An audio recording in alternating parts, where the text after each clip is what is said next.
Oke teman-teman, balik lagi dengan saya Vicky Rido. Seperti biasa saya akan mereaction soal sepak bola Indonesia dan juga tanggapan komentar dari netizen soal sepak bola tanah air. So, seperti apa tanggapan mereka? Mari kita simak sama-sama. Let's go.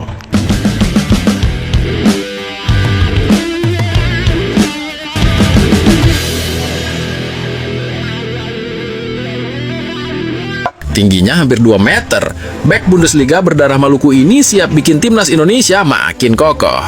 Satu lagi, Maluku, nama bro. grade A muncul ke permukaan untuk dinaturalisasi. Wih, keren. Kenalan yuk sama Jensen Silt, bek muda berusia 22 tahun milik Sunderland yang kini sedang on fire di Bundesliga Jerman bersama VfL Wolfsburg. Darah Indonesianya mengalir deras dari sang kakek yang asli Maluku. Ini jelas ini. Bukan cuma modal keturunan, statistiknya musim ini ngeri sob. Sudah main 10 kali dan di 4 laga terakhir Bundesliga, ia main full 90 menit. Tapi yang bikin geleng-geleng kepala adalah posturnya 198 cm. Woi. Bayangkan kalau dia diduetkan dengan Jay Itzes 190 cm dan Kevin Dix 192 cm. Ini bukan lagi parkir bus, tapi parkir gedung bertingkat. Anti bola atas, anti bully fisik. Proyek jangka panjang yang sangat mematikan. Nah ini baru keren teman-teman. Kenapa? Karena kalau kita punya back yang secara postur mereka tinggi di belakang, kita tidak perlu ragu soal bola-bola atas. Kenapa? Karena selama ini kita itu kelemahannya itu di bola-bola atas. Tetapi semenjak JITS ada, Rizky Ridho, Mes Hilgers, Kevin Dix, itu kita bola-bola atas jarang sih ya untuk masuk ke gawang kita. Jarang kita kebobolan dari bola-bola atas. Nah ditambah lagi kalau Jensen Silt ini gabung dengan timnas Indonesia, semakin keren kita punya lini belakang itu. Bayangkan hampir 2 meter dia nih, 1 meter kotor dia. Waduh, gila. 1 meter Ternyata kotor John bro. Hekman berkomitmen untuk melibatkan pelatih-pelatih lokal dalam jajaran kepelatihannya. Bah, ini keren sih. Di mana nama-nama pelatih lokal yang muncul untuk masuk dalam jajaran pelatih John Hekman ini adalah Kurniawan Dwi Yulianto, Ahmad Amiruddin, Zulkifli Syukur, dan Ricardo Salampesi. Tapi selain menggait pelatih lokal, kemungkinan besar pelatih baru timnas Indonesia ini juga akan membawa jajaran pelatih dari luar guys. Ya, tapi nggak banyak, sekitar 2 atau 3 orang. Dan selebihnya, ya jajaran pelatih lokal yang akan digait oleh John Hekman ini. Wih, menarik sih ini. Kira-kira menurut kalian siapa nih yang pantas pelatih lokal yang masuk jajaran pelatih John Hekman? Ya bisa jadi salah satu Coach Nova. Karena sekarang Coach Nova itu lagi fokus melatih timnas U20. Jadi kalau beliau jadi asisten pelatih dari John Herdman ini bagus.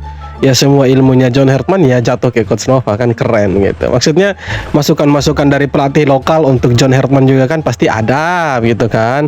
Jadi kalau dikolaborasikan antara John Herdman dengan beberapa pelatih lokal, keren. Itu kita punya timnas semakin maju ini. Ya semogalah tidak ada campur tangan dari oknum-oknum tertentu yang punya kepentingan untuk diri sendiri atau kelompok tertentu. Jangan sampai seperti itu. Jangan sampai kita seperti federasinya Malaysia begitu. Jangan sampai, ya kita jalan lurus saja lah. Oke? Dua pengamat sepak bola Indonesia, yakni Justinus Laksana dan Tommy Welly, kompak menyuarakan keraguan soal penunjukan John ragu? Herdman sebagai pelatih baru timnas Indonesia. Menurut mereka, masalah timnas bukan cuma taktik, tapi soal kultur pemain, pemahaman kompetisi lokal, dan dinamika sepak bola Indonesia. Mereka menilai, latar belakang dan pendekatan Herdman belum tentu cocok dengan kebutuhan timnas saat ini. Bahkan Coach Justin ngomong kalau Pak John ini cuman pelatih tier 3 atau 4. Nah, dari sinilah perdebatan itu muncul. Herdman datang dengan reputasi membangun Kanada dari tim semenjana jadi kontestan Piala Dunia. Nah, pertanyaannya, kalau dua pengamat paling berisik aja udah mulai ngegas, apa ini tanda pelatih kita sekarang emang bagus atau sebaliknya? Pelatihan sepak bola nggak ada satu metodologi yang bisa kan untuk semua gitu. Jadi yang di Kanada belum tentu bisa persis sama di Indonesia. Yang ada dia level 3, mungkin level 4. Kita nggak butuh nama besar. Kenapa? Karena kualitas pemain kita juga nggak besar-besar amat. Itu main di Eropa iya, tapi juga tier 3, tier 4. Nah, begini. Kenapa waktu Patrick Kluivert tidak omong begitu, ya kan? Dia jago sebagai pemain sepak bola, belum tentu juga dia jago sebagai pelatih, iya kan? Nah, sekarang kalau mereka berdua pandit paling ribut di Indonesia ini sudah berani, ini belum kerja loh, ini sudah berani untuk kritik John Herdman. Ya betul, ini mungkin John Herdman itu terlalu bagus ya. Sama lah seperti Sintayong kan, mau menang mau kalah mau imbang apapun hasilnya tetap dikritik kan. Nah sekarang John Herdman belum kerja sudah dikritik. Nah bisa jadi dia tuh pelatih yang bagus. Bukan bisa jadi, memang pelatih yang bagus. Pelatih yang bagus itu memang harus dikritik. Yang tidak bagus itu nggak usah dikritik, karena dengan sendirinya ya akan keluar, akan out tuh gitu. Ya kesimpulannya begitu bro. Dulu Timnas Indonesia sering datang ke pertandingan hanya untuk bertahan dan berharap. Menit 70 ke atas, tenaga habis, Betul. mental turun, Ya. lawan mulai percaya diri. Ya. Lalu datanglah seorang pria dari Korea Selatan, namanya Shin Tae-yong. Ia tidak datang membawa janji juara, ia datang membawa aturan. Yes. Di era ini tidak ada pemain bintang, tidak ada pemain titipan, yang lambat ditinggal. Karena tidak ada pemain titipan, makanya ada beberapa oknum-oknum yang kejang-kejang mereka. Oh ini tidak bisa titip pemain ini. Bagaimana caranya mau titip pemain di Sintayong? Orang yang nggak bisa diatur bro. Makanya sedikit demi sedikit cari-cari kesalahannya, didepak lah dia. Yang malas dicoret, yang kuat bertahan. Latihan berubah seperti kamp militer. Fisik dipaksa naik, mental dipaksa kuat, dan perlahan timnas Indonesia berubah wajah. Menit 90 bukan lagi musuh, duel fisik bukan lagi alasan, Ya, nama betul. besar lawan bukan lagi ketakutan. Indonesia kini berani menekan, berani melawan, berani berdiri sejajar. Pemain lokal dan diaspora disatukan, bukan untuk gaya, tapi untuk perjuangan. Yes. Banyak yang tidak suka caranya, katanya terlalu keras, terlalu kejam. Tapi satu hal tak bisa dibantah, timnas Indonesia naik level. Jadi begini, kita ini kan terlalu nyaman bro, terlalu nyaman dengan pola atau sistem sepak bola yang ada di Indonesia. Terkesan lembek, ya kan, melempem. Artinya itu sudah menjadi kebiasaan dan mendarah daging. Jadi datanglah sesuatu yang sedikit keras. Nah itu seperti satu didikan militer, seperti satu kekerasan untuk pemain-pemain ini. Itu yang dilihat oleh kacamata beberapa orang ini. Tapi menurut saya sebagai penikmat sepak bola dan sebagai salah satu dari jutaan supporter timnas, melihat dengan adanya Sintayong waktu itu timnas kita semakin bagus dan terbukti. U23 kita sampai semifinal, senior kita sampai 16 besar Piala Asia, bahkan hampir selangkah lagi masuk ke Piala Dunia. Tapi semua itu buyar, hilang karena keputusan yang sangat-sangat fatal dan mengakibatkan kita punya timnas mulai dari kelompok umur sampai ke senior tuh gagal total. Nah sekarang ada pelatih baru, kita punya harapan baru dengan beliau. Semoga dia bisa bawa timnas Indonesia jauh lebih bagus dari sebelum-sebelumnya, seperti eranya Patrick Kluivert, seperti eranya Sintayong, jauh lebih bagus dari dua ya pendahulunya inilah. Semoga seperti itu. Semoga ya bro ya. Ketua BTN, Sumarji, membuka peluang pelatih lokal untuk mendampingi John Herdman di Timnas Indonesia. Asisten pelatih bisa berasal dari klub Super League hingga Championship. Namun keputusan akhir tetap di tangan Herdman. PSSI sudah menyiapkan daftar nama pelatih lokal untuk direkomendasikan. Sementara Nova Arianto dipastikan tetap fokus menangani Timnas U20. Ya, Langkah ini tidak ada jadi dong bagian namanya dari Nova. strategi PSSI untuk kolaborasi pelatih asing dan lokal demi transfer ilmu jangka panjang. John Herdman dijadwalkan tiba di Indonesia 11 Januari 2026 dan akan diperkenalkan secara resmi 12 Januari 2026. Ketua Ya kita tunggu sajalah nanti di tanggal 11 atau tanggal 12 waktu pengumuman resmi itu, di statementnya seperti apa, siapa yang akan dipilih sebagai sorry batuk, asistennya. Ya ini masih misteri dan kita lihat saja nantilah siapa yang akan dipilih gitu kan. Datang dengan CV mentereng, John Herdman bisa kaget lihat realita timnas. Ini ujian paling beratnya. John Herdman resmi membuka era baru timnas Indonesia mulai 2026. Rekam jejaknya jelas bukan kaleng-kaleng, bahwa timnas Kanada putri raih 2 medali Olimpiade dan putra lolos ke Piala Dunia 2022. Targetnya keren. pun gede, antar Garuda tembus Piala Dunia 2030. Tapi kata pengamat Kesit Budi Handoyo, tantangan Herdman di Indonesia bukan cuma soal taktik, melainkan soal adaptasi budaya dan karakter pemain yang jauh beda dari yang biasa ia tangani di Eropa dan Amerika Utara. Nonton bola gratis, klik link di bio. Meski skuad Garuda kini banyak diisi pemain keturunan, Kesit menegaskan Herdman tak boleh asal menyamakan kualitas dan kebiasaan mereka dengan pemain Eropa murni. Pemahaman karakter, kultur latihan, sampai mental pemain lokal jadi kunci supaya Herdman gak kaget saat mulai kerja. Kalau gagal adaptasi, CV mentereng bisa jadi gak banyak membantu. Kini publik tinggal menunggu perkenalan resmi Herdman oleh PSSI pada 12 Januari 2026. Awal ujian sesungguhnya buat sang pelatih. Tapi kalau untuk adaptasi dengan pemain, saya pikir tidak terlalu sulit lah. Tidak terlalu sulit karena pemain-pemain kita ini rata-rata mereka bermain di Eropa ya kan. Jadi kultur sepak bola Eropa itu kan ya samalah dengan John Herdman ini. Dia orang Inggris, pasti dia tahu lah kultur bagi kultur bosan ngomong kultur bagaimana sepak bola Inggris, Eropa itu mungkin ya ada sedikit kesamaan lah dibandingkan dengan di Asia gitu kan. Tapi nanti pasti akan dikolaborasikan dan pasti hasilnya, saya sih yakin hasilnya akan memuaskan. Yang penting satu, jangan ada intervensi dari orang-orang PSSI. Cuma itu sih. Basilgers resmi join agen Lian Sport mau ke Serie A apa Bundesliga nih. Basilgers bikin kode keras jelang bursa transfer 2026. Timnas Indonesia itu resmi gabung ke agensi kelas dunia Lian Sport, nama besar yang biasa ngurus transfer pemain elit Eropa. Dengan kontrak di FC20 yang tinggal sampai Juni 2026, langkah ini jelas bukan sekedar ganti manajemen. Banyak yang baca ini sebagai sinyal kuat Hilgers siap naik level dan nyari klub yang lebih besar, entah ke Serie A atau Bundesliga yang jadi jalur favorit Lian Sport. Nonton bola gratis, klik link di bio. Buat fans Garuda, kabar ini jelas bikin optimis. Kalau Hilgers benar tembus Liga Top Eropa, level main dan mentalitasnya bakal naik drastis. Serie A jadi opsi paling realistis, apalagi jejak JICS udah buka jalan buat pick Indonesia di Italia. Sekarang tinggal nunggu waktu, apakah ini awal dari transfer gede atau cuma pemanasan sebelum bom beneran meledak di bursa. Intinya satu, jangan dulu ke Liga 1.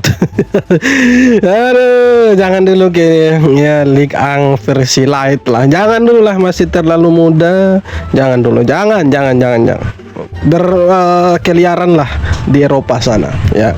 Jangan dulu ke Indonesia. Sekarang nak salahkan orang tu, salahkan orang ni dah tak guna, dah terlambat sangat dah. Cuba fikir apa nasib pemain-pemain Liga Super kita, pemain-pemain Harimau Malaya kita. Akhirnya hari yang ditunggu-tunggu telah pun tiba. Hari yang ditunggu-tunggu akhirnya pun tiba. Apa itu? Coba kita dengar. Jom. Malangnya rakyat Malaysia tak dapat berita gembira. Sebaliknya mendapat satu berita yang sangat buruk. Apa beritanya ini? Tiap hari berita buruk terus dari Malaysia ini. Beritanya buruk terus ini. Apa beritanya ini, bro? Aku tak nak lagi panggil player-player ni pemain warisan. Sebab mereka secara official lah aku boleh kata memang bukan pemain warisan. Ya memang mereka bukan pemain warisan, bro. Mereka itu siluman abal-abal. Mereka ini pemain-pemain yang dipaksakan untuk bermain bersama timnas Malaysia. Jadi mereka sama sekali tidak punya garis keturunan Malaysia. Si Hector Hevel, John Irazabal, si siapa lagi, Gabriel Palmero, ya kan, Macuca, dan siapa lagi yang paling hebat katanya itu backnya itu Facundo Garces.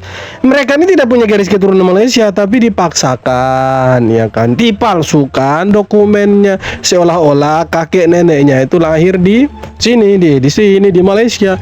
Ternyata tidak, mereka tuh lahir di Spanyol, lahir di Inggris, bukan, di Argentina, Brasil, Belanda. Jadi tidak ada tuh di Malaysia, mereka mengada-ada itu.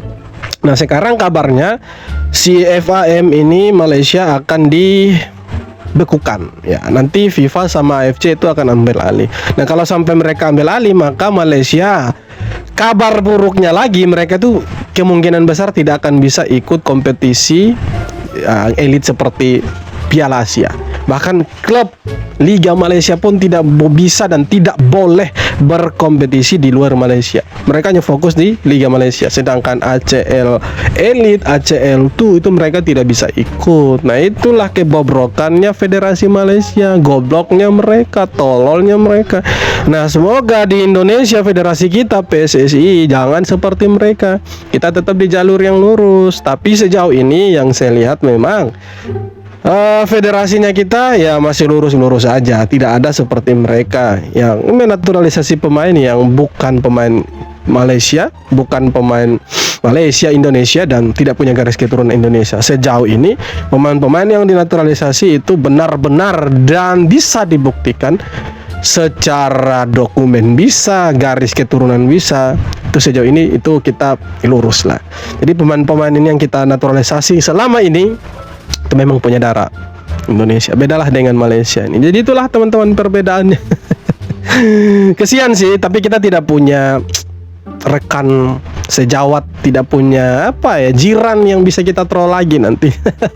Penunjukan John Herdman sebagai pelatih kepala timnas Indonesia bukannya tanpa alasan. Pelatih berusia 50 tahun ini punya portofolio yang dinilai sangat relevan dengan kebutuhan timnas Indonesia sekarang. Kesuksesannya membangun timnas Kanada, lalu memoles generasi emas macam Alphonso Davies hingga Jonathan David sampai lolos Piala Dunia jadi parameter utamanya. Selain itu, Pak John pernah menangani pemain bintang dengan ego tinggi seperti Federico Bernardo Bernardeschi dan Lorenzo Insigne di Toronto FC. Pengalaman ini dinilai sangat penting, terutama untuk menangani pemain diaspora Indonesia yang datang dari berbagai latar sepak bola Eropa. Kini, tantangan baru menantinya dengan portofolio menangani bintang dunia dan membangun tim nasional dari nol. Kira-kira Pak John bisa bawa Garuda terbang tinggi nggak nih?